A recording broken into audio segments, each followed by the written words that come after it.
For those of you who have realized the importance of saving for higher education well in advance of paying the bills, this video should help you understand an excellent way to save. A 529 plan, otherwise referred to as a qualified tuition program, is a program set up to allow individuals to either prepay or contribute to an account established for paying a student's qualified education expenses at eligible schools. They are run by either a state or eligible schools. Before I continue, I'll define the jargon that I've used. Qualified education expenses are specific types of expenses which permit 529 plan distributions to be tax-free if the distributions are used to pay for those expenses. Qualified expenses are tuition, enrollment fees, courseware, special needs services, and room and board. Room and board is unique because they are only covered if the plan beneficiary is enrolled in school half-time or more, whereas the others do not have this restriction. Next, you may wonder what an eligible school is.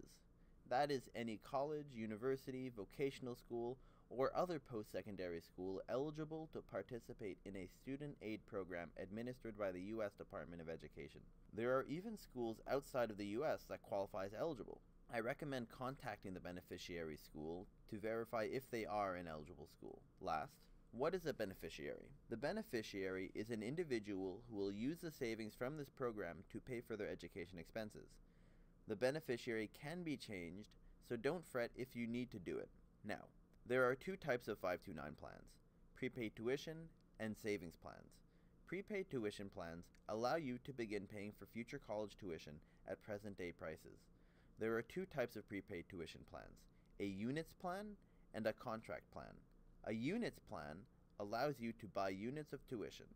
For example, a unit can equal 1% of tuition for an in-state public college. A contract lets you purchase contracts worth 1 to 5 years worth of tuition. 529 savings plans are essentially investment accounts.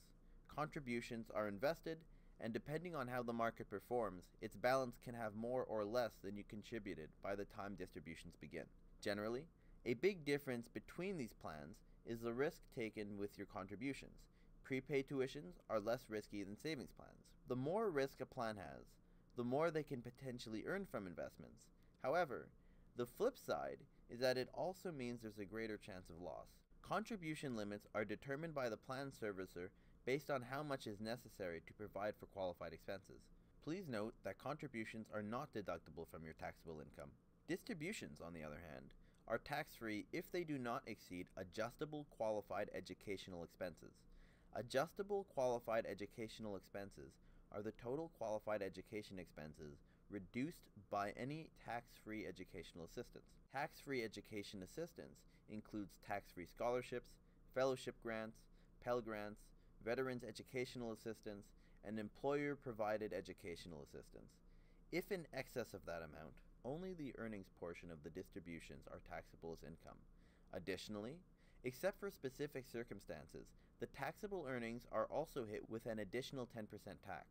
I will talk more about distribution taxing in a separate video. The last thing I'll bring to your attention is to be aware of any state-offered tax breaks for using a 529 plan. Many states offer them as an incentive, and it should definitely be taken advantage of.